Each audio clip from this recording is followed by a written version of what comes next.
shows when they talk about how horrible this is going to be and how we're never really going to reopen. He looked like he just, seen his brand new baby boy born or something, because these people are authoritarian monsters. One of the two most disastrous things here are we're socially distancing people and hiding them.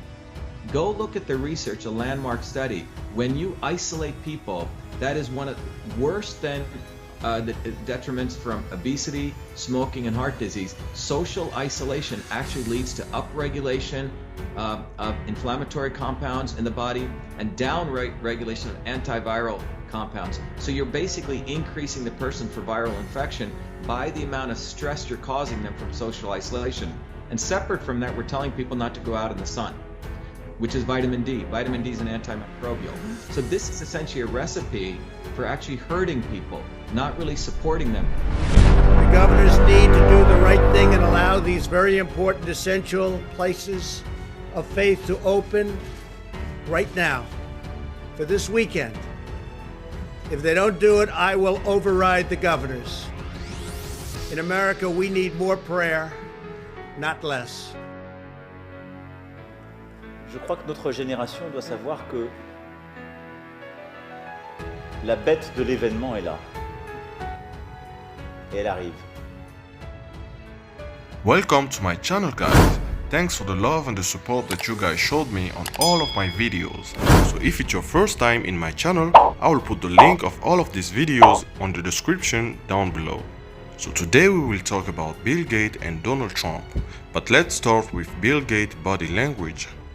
So for those who don't know who he is, Bill Gates is the second richest man in the world. So recently Bill Gates did multiple interviews talking about the CV. And while watching the interview, I noticed something weird.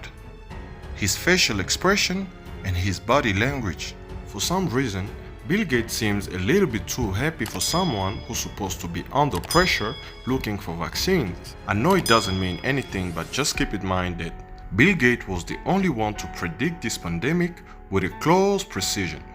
And I know you referenced it before. 2015, you gave one of those TED Talks. And if people go back and listen to it now, it was extraordinarily close to what is happening now. You were talking about the real risk of a pandemic across the world.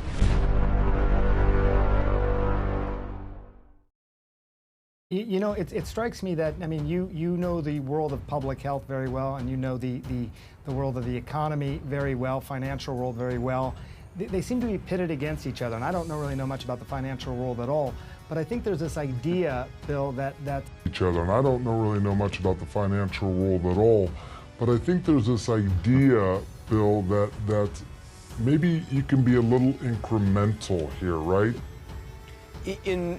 I don't want to be political in any way, but just in terms of for folks who are out there, you know, and looking forward, I always think it's better to know.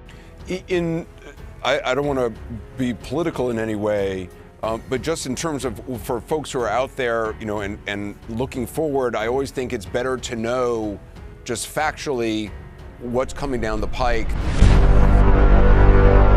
This isn't about stopping viruses. This isn't about saving lives. This isn't about being a hero wearing a mask. It's about a sign of submission that you are a slave. And so AP and others act like they've got the smoking gun, that Trump sidelined the scientists that know what to do. No, he sidelined scientists that are globalists that want to shut this economy down. Bill Gates couldn't even contain himself on CNN and other shows when they talk about how horrible this is going to be and how we're never really going to reopen. He looked like he just, seen his brand new baby boy born or something, because these people are authoritarian monsters. So now let's talk about hand gesture. Have you ever heard somebody said, "I'm gonna welcome you with open arms"? Open arms can mean a lot of things. So when it comes to body language, when somebody is telling the truth, they tend to open themselves by opening their arm, their fingers, and everything. But when they are lying, they tend to close themselves by hiding their hands, crossing their fingers and their arms. For example, I'm about to show you the video of the President Bill Clinton lying about having sex in the White House with one of his employees. You denied the The witness is not declining to tell me anything. Did you deny oral sex in any way, shape, or form to John Podesta? I told you so before, and I will say again. In the aftermath of this story breaking and what was told about it, the next 2 days, the next 3 days are just a blur to me. I don't remember to whom I talked, when I talked to them, or what I said. So you're not declining to answer, you just don't remember? I honestly don't remember, no. And I'm not saying that anybody who had a contrary memory is wrong. I do not remember. What about you're having to add, another one of the allegations is that that you may have asked, or the allegation that's been investigated is that you asked your friend, Vernon Jordan, to do that. I absolutely did not do that. I can tell you, I did not do that. I did not do that. He is in no way is involved in trying to get anybody to say anything that's not true at my request. I didn't do that. Indeed, I did have a relationship with Ms. Lewinsky that was not appropriate. In fact, it was wrong. It constituted a critical lapse in judgment and a personal failure on my part for which I am solely and completely responsible. I misled people, including even my wife. I deeply regret that.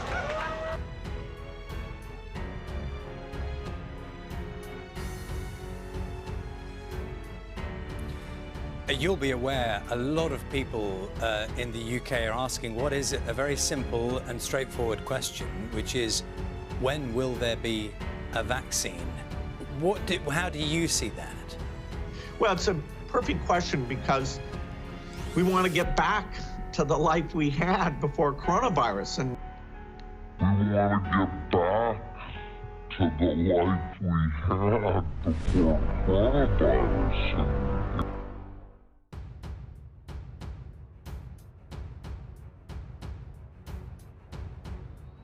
In middle of April or early April, people are going to be able to gather together in churches for Easter celebrations, or go back to work in a regular way. Is it sounding like you're saying that that's not? You don't believe that's realistic? No, it's not realistic. The numbers are still going up. That only happens after the numbers have peaked and are going down a lot and getting down. The numbers are still going up. That only happens after the numbers have peaked and are going down a lot and getting down to an...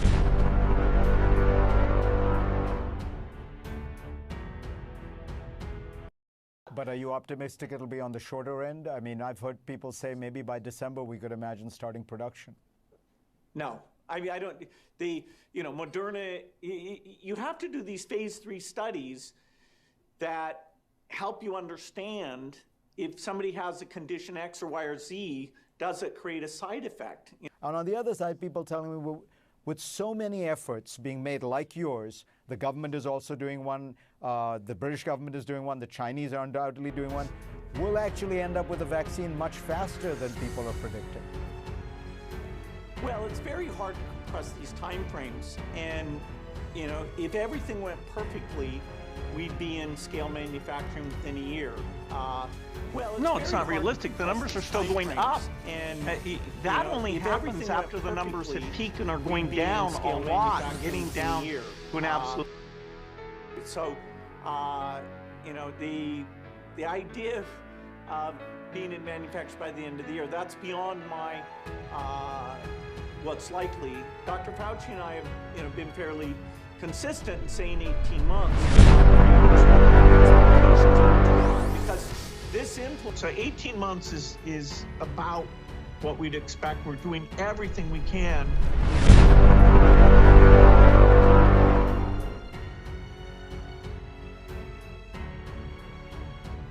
Well, Bill, since you tried to warn us about this pandemic and we didn't listen, what's the next thing you're warning us about that's going to happen 5 years from now that we're not listening to at the present?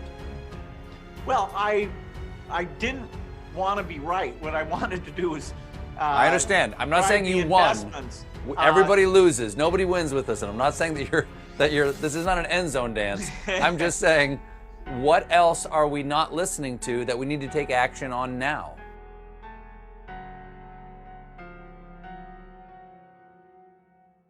People like myself and Tony Fauci are saying 18 months. Dr. Fauci and I have, been fairly consistent in saying 18 months. Now I'm about to show you the video of another doctor exposing Bill Gates and Dr. Fauci. Watch this video, but before I do so, please don't forget to subscribe and click on the notification bell so you know every time I upload a new video. Watch this video. What we really need to talk about if we truly care about public health is building up people's immune system. But that's not what Fauci and company are concerned about. Their model is big ag, which dirty air, dirty water, dirty food. They want people to consume not food that's healthy for them. And then the solution is vaccine mandates. Think about what's going to happen a year from now. When you go to get your driver's license, Christina, where's your vaccine card? And Fauci's already talking about that. Yes. Can you go to a Oh, yes, he is. This is about developing a police state. I hate to use these very harsh terms, but that is what we're talking about, control of the individual. It's a very, very dangerous time, but it's also an opportunity for Americans to go back to our roots, which is freedom, which is basically listening to truth and basically starting to, take back what is really ours, which is our truth, freedom, and health. And Fauci's not about that. He serves the masters of Bill Gates, the Chan Zuckerbergs, the Clintons, the CDC, the WHO, and in fact, the Chinese. This is what we're seeing before in front of our eyes is exporting Chinese model of governance, top down, controlling the last oasis of freedom, which is our human body.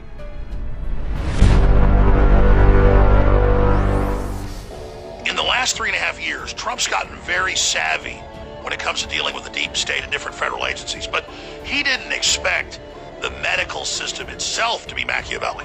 Well, that's one of the most corrupt areas, as we all know, with big pharma and all these foreign corporations and foreign governments actually involved funding projects inside the NIH. And then on top of that, we've got the Bill and Melinda Gates Foundation controlling all the other big foundation money of the Carnegies, the Rockefellers, and the Ford Foundation, manipulating the data as well. And all of it has been fake. All of it has been a fraud, and it's coming out as medical doctors from Germany, the UK, Canada, the US, Mexico, Brazil, Japan go public and point out that we were told there was going to be 40 plus times the death 3 months ago, and then it was going to be 20 times the death, and then 10 times the death. All those curves were wrong.